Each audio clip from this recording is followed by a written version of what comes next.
Greetings, citizens of the world. Throughout history, the world has been controlled by big ideologies such as religion, socialism and capitalism, to name but a few. These are all forms of slavery that have stopped our evolution and removed our freedom. Anonymous see these ideologies for what they are: systems of control. The time for change is now. No longer shall the people be oppressed by corruption. In case you are blissfully unaware of who we are, let me tell you this: we are not just a person. As people die, we are an idea, and ideas are immortal. We are justice, and justice cannot be silenced. We are the ones governed by no law. We are the ones who do not beg for justice to take its course. We are the ones your parents warned you about. We are the voice of the silent in the eyes of the blind. We are anonymous.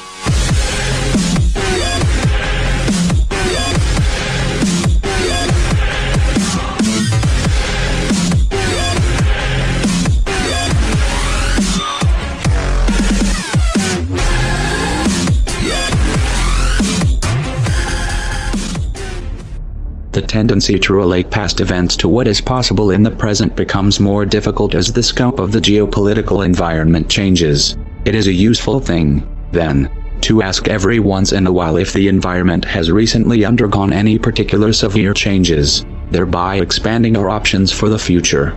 Terminology, let alone our means of exchanging information, has changed to such a degree that many essential discussions in today's communications age would be entirely incomprehensible to many 2 decades ago. As the social, political and technological environment has developed, some have already begun to explore new options, seizing new chances for digital activism, and more will soon join in. It is time for the rest of the world to understand why. Everywhere you look, the world is suffering. Wars of aggression, companies dumping toxic waste everywhere, governments supporting the poisoning of our water. 1/3 of the world goes hungry, while the other 2/3 throws away the third of their food. We are digging up all the coal and oil of our planet instead of researching renewable methods. Governments and corporations constantly lie, kill, and extort the entire planet's population just for profit, where in America the richest 1% have 42% of the money. You shouldn't have to be convinced that the system we live under must come to a stop.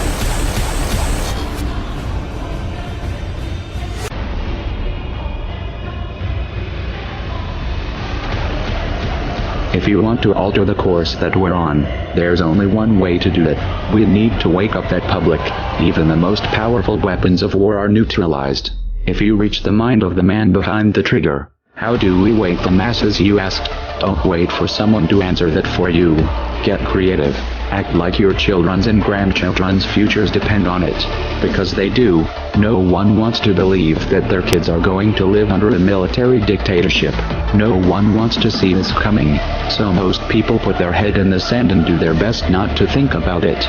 Those who don't always begin with one question: what can we do? The first thing you need to understand here is, our problem is psychological, not material. You have the means to take back your power, and you don't need a set of specific instructions. You don't need someone to hold your hand and explain your role. You don't need someone to give you permission. Are you going to push this out of your mind because it's uncomfortable, or are you going to convert that discomfort into a driving force? No one can make that choice for you. I will tell you this much, Bo: if that thought itches in the minds of enough people, we will figure out a way to scratch it. And if that driven feeling is fully established in your heart, you will find a way to make it spread. The odds don't matter anymore. If you understand what we are facing, then you have a moral responsibility to do everything in your power to alter the course that we're on, regardless of the odds. It's only when you stop basing your involvement on the chance of success that success actually becomes possible. To strip the ill-gotten power of the financial elites and to bring these criminal cartels to justice will require nothing less than a revolution. The government is not going to save us. The government is completely infiltrated and corrupt to the core.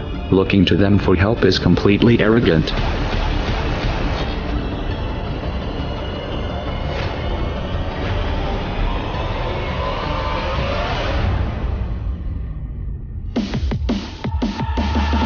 We have to actively work to wake up as many people as possible about what is happening and the direction we are heading.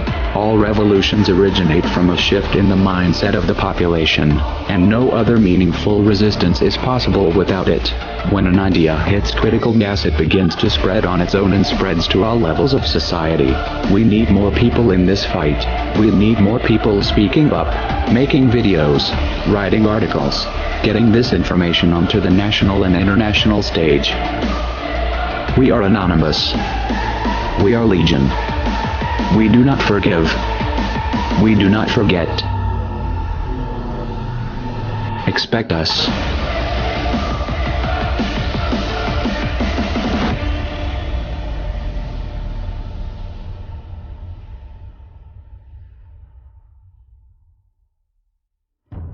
We decided long ago that the dangers of excessive and unwarranted concealment of pertinent facts far outweighed the dangers which are cited to justify it.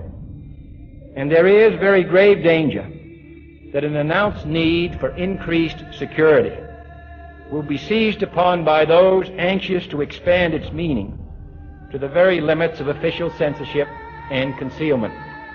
That I do not intend to permit to the extent that it's in my control.